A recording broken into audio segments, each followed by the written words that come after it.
Alright guys, welcome back. We're doing our lecture on Chapter 2 EMS Systems. This is part 2 of the series, and we're going to pick back up where we left off in talking about the 4 T's of emergency care.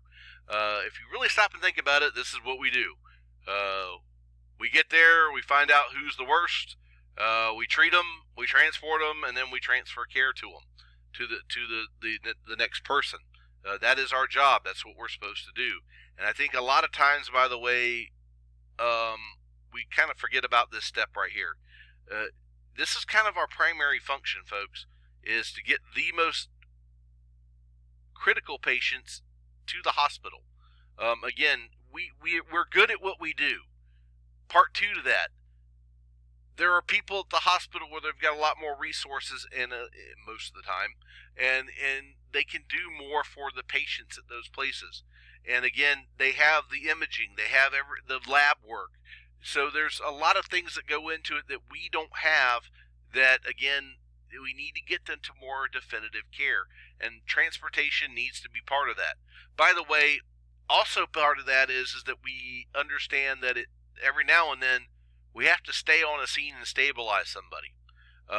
It drives me nuts when I get there and I got a patient with a heart rate of 30 and the blood pressure is 60/10, and they just throw them on the stretcher and run for the ambulance.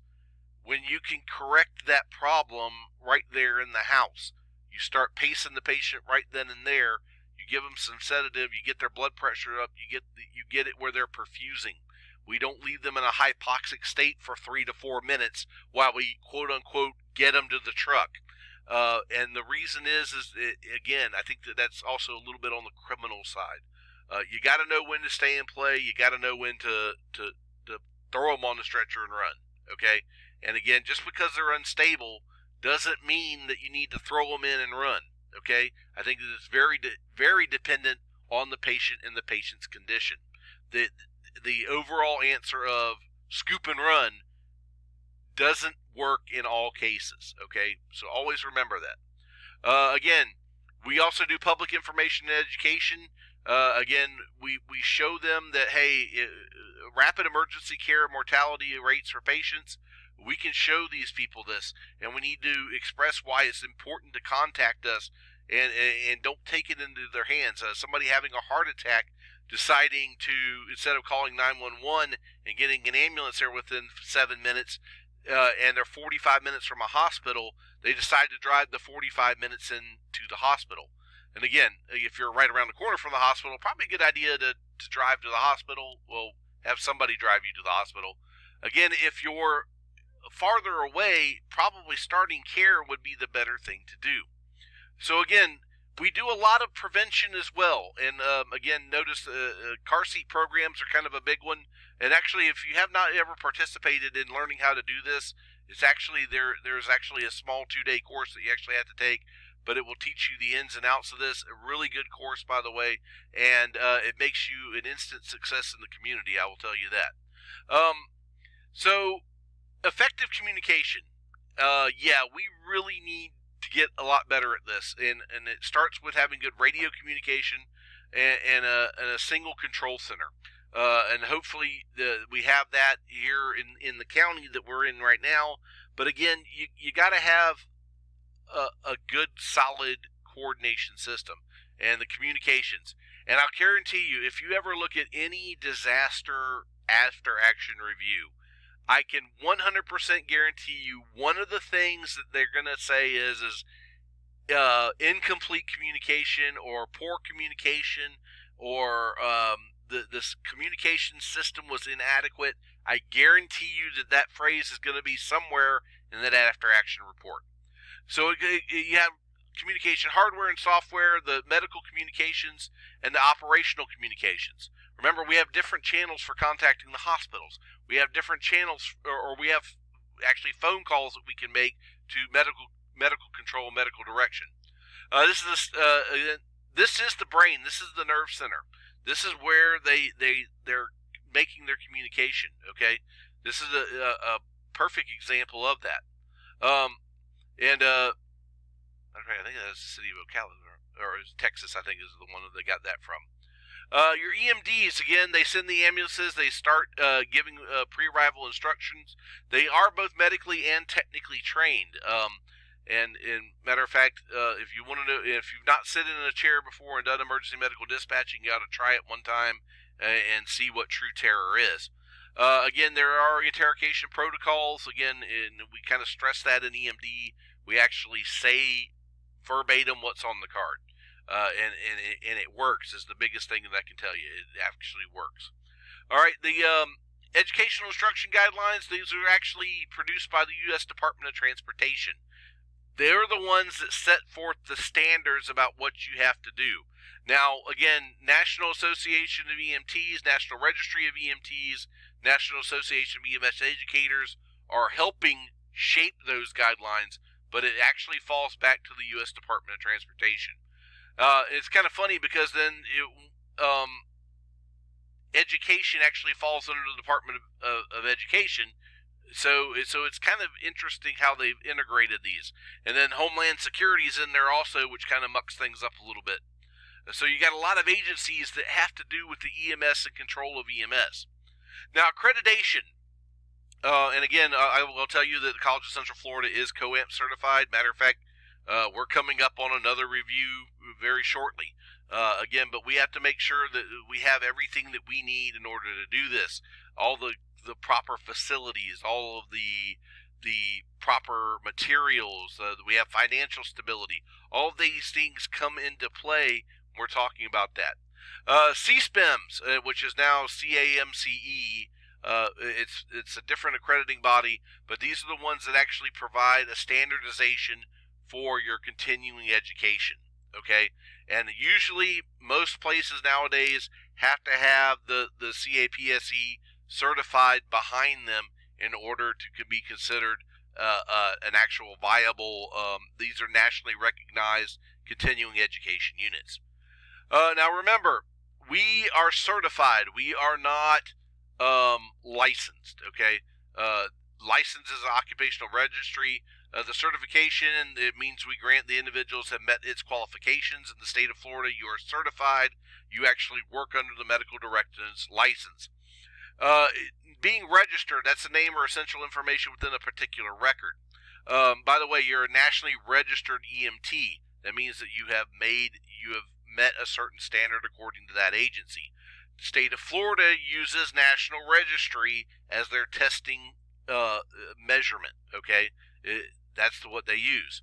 Now, reciprocity. If I decide I'm a paramedic in Florida and I decide I want to move to Colorado, again, I'm allowed to go to the state of Colorado and say, hey, I've got this stuff, and the state might actually say, we might accept it, we might not.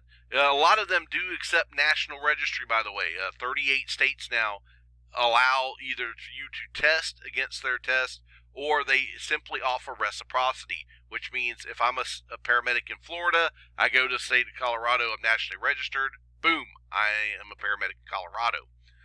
And a lot of the states actually do that if you are nationally registered, okay? So if you want to know why you want to get your national registry, that's it right there, okay? You basically, you're a paramedic in all these other states, okay? Because, again, you're meeting a national bar, okay? National Registry of EMTs, it is a non-profit entity. I am a member of this organization. And again, it prepares for testing, it prepares for qualifications, and provides a national minimum standard of competency. All right.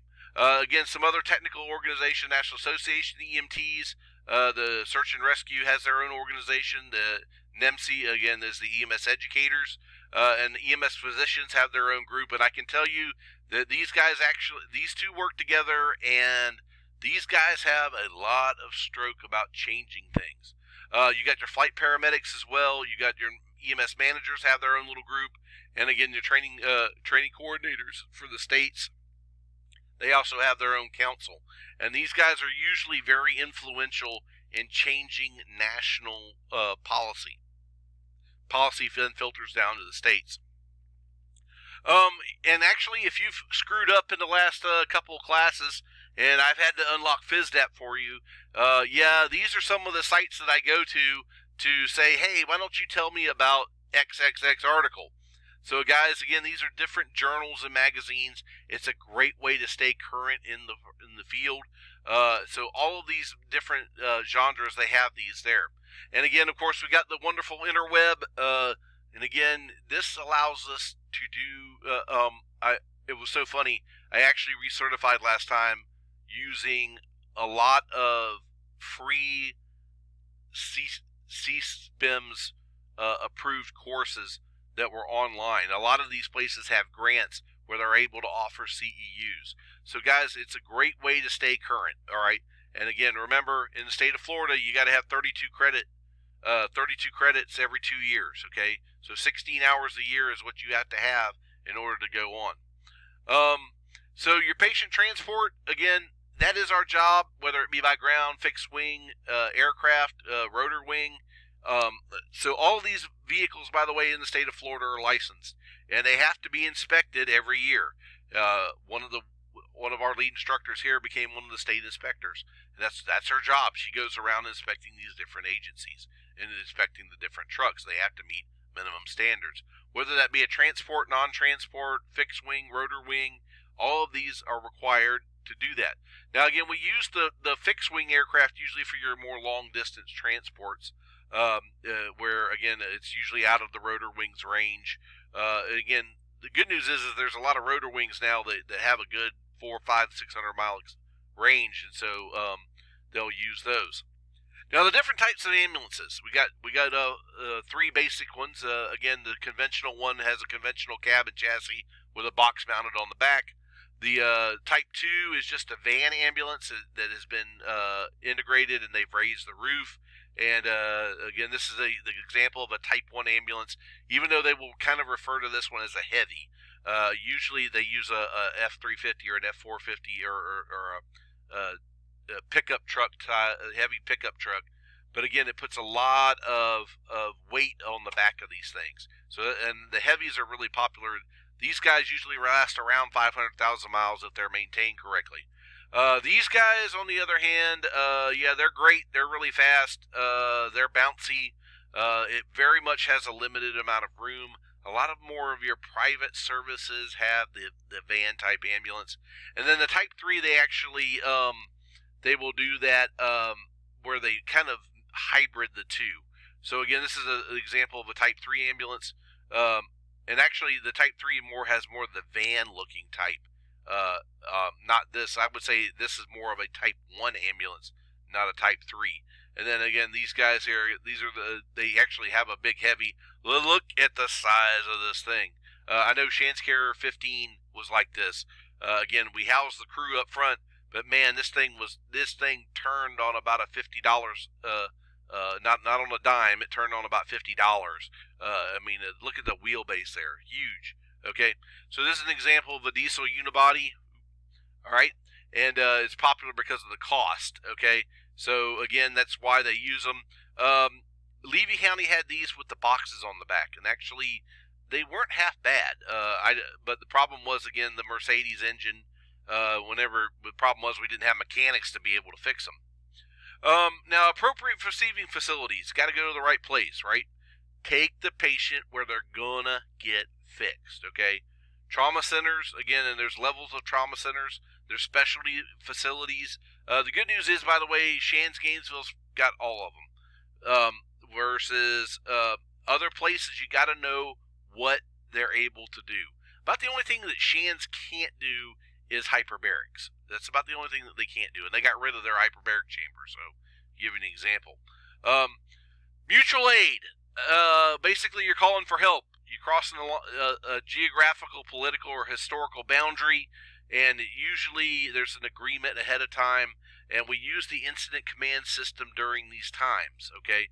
So we have one person or a group of people in charge that basically direct us. We're part of that of system where we go in to assist, okay?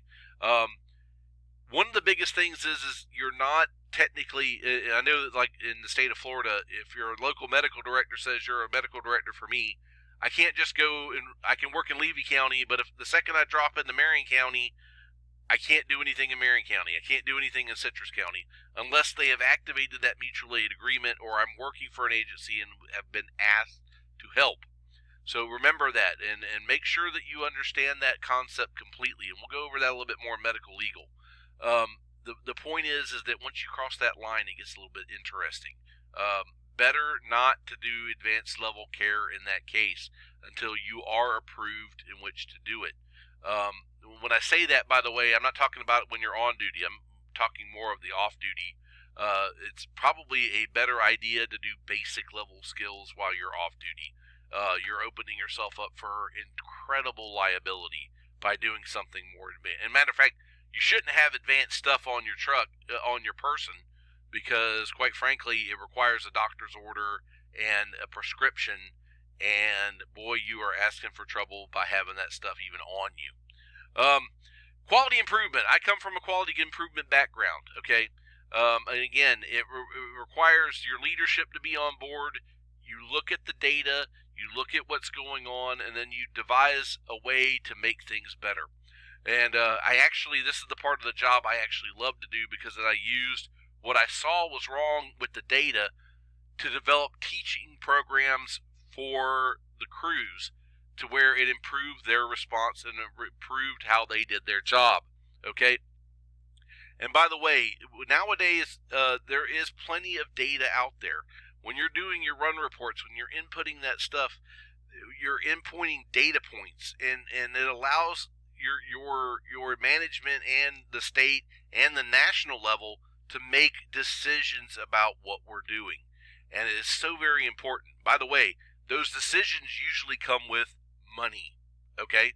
So if you'd like to have a raise, you'd like to have more money, this is why you put those little check boxes in there, okay? That's exactly why. Again, the part of continuous quality improvement is to refine. It's a problem-solving methodology, plan, do, check, act. This is the other thing that I was very involved in at Monroe, was actually their CQI program. I actually facilitated these. So I was showing the team members and the team leaders how to use the process to fix problems. And again, if you follow the process and fix the problem, it gets better. And again, by the way, it's not a fast process usually. This takes it takes time in order to do it correctly. Because what happens if you rush something? If you rush it, you're going to inevitably have mistakes. It's going to throw things off. And again, rules of evidence. You got to Roomba it, basically. It's got to be reasonable, measurable, understandable, believable, achievable. And so you've got to make sure that you're making decisions based upon proper data and evidence, okay? And it's very important. Ethics is the rules and standards that govern or conduct members of a particular group or profession. It's not that it is illegal, it is unethical. And I can tell you that a lot of the legal standards are based upon the ethic part, but there is a difference between the two standards, okay? And pre-hospital providers have ethical responsibilities to both the patient and the public. If I see somebody laying on the side of the road passed out, you have an ethical obligation to check on them to make sure that they're okay, okay? That's the simple, long, and the short. We are human. We make mistakes. I will tell you right now, covering up a mistake, there's never a good outcome from it, okay? Skills-based failures, rules-based failures, knowledge-based failures. It's when you don't do your job right. But you got to report this, because the first way that you get better at something is to understand that you do have an issue and how to fix it. I can't stress that enough. You really do. So again, the things that cause a lot of problems in an EMS practice, by the way, handoff. Again, we don't turn our truck over the way that it's supposed to be turned over. You're forgetting something. You've lost something. We don't talk to each other. We give a medication that we're not supposed to do because, again, we lack the knowledge base in which to do it. Your airway issues, again, dropping an airway is probably one of the biggest things that's a high risk to us. Dropping the patient is a big one. Ambulance crashes, most definitely, and us actually calling somebody dead. Now, I will tell you that we've gotten better at this one because, again, the kind of the new trend nowadays is to not work a corpse. Okay, so we've got methodologies now in place to help us reduce the risk about those. And again, we got to have clear protocols. We got to have a standardized way of doing it, but still have the flexibility for those things that are outliers that we can fix. And then when in doubt, I can't stress this enough, ask for help. That's why we have a medical director. That's why we have them. Okay? So again, research I think is very important, because we can't make things better unless we understand the problem, and the way that we understand the problem is we research it. And you don't understand the really valuable part that you play in data collection. If I've got a whole bunch of people dying from heart attacks in my general area because of the treatment standard that we have, again, by collecting that data, we can then prove that as a system that we need to do something in order to fix it. By the way, politicians make decisions based on data. They dole out the money based on data, okay? Data-driven decisions, okay? And again, so you need to make sure that we use evidence-based medicine. Again, we do that by collecting data to determine whether we're doing something that works or doesn't work, okay? And then you got to use good clinical judgment, because every now and then what you think is going to work that has an outlier and it doesn't, okay? Guys, remember that protocols are great. They're wonderful. But you need to know when to apply them, or more importantly, understand when it's not going to work, and be able to apply good, sound principles. It's why I've been preaching to you. I don't want people following the recipe. I want you to be thinking, to say, hey, I've got this problem. How do I fix it? And that comes with knowledge. That comes with your ability to understand what's going on. All right? Clinical judgment or experience is enough, okay? And so we learn best care practices, okay? That we learn that over time, all right? And that's where our evidence-based medicine comes into play. Yes, ladies and gentlemen, we are driven by money. I have some very bad news for you. We are very driven by money, okay? All of these things, it takes money to operate an EMS service, okay? Long and short. Well, it's not my job to do billing. Well, it's your job to get the information so that billing can do their job. When billing doesn't have the information, they're not allowed to bill the patient. They don't bill the patient, you don't get money. You don't get money, you don't get a paycheck. All right? Well, I'm going to get a paycheck no matter what. For a little while you will, and then it's going to stop, okay? So remember, don't kill the goose here, all right? We got to find ways to get our money. And again, there are some places where they do that via all volunteer. There's some places that it's tax subsidized. But you still have to be a good steward of the money, okay? And again, third-party payers, again, these are all parts of being in different parts of the EMS system. Folks, we don't do this for free. Simply putting it, okay? Collecting that information allows us to bill patients, which gives us more money so that we can do other things. We can buy the beds. We can pay our bills. We can buy the diesel fuel for the truck. All of those things come important. All right, I know I went a little long-winded on this one, but again, you got to understand why it is that your system of care, you have to understand where you fit into that and how you make things better. All right, guys, I'm going to see you on the next one.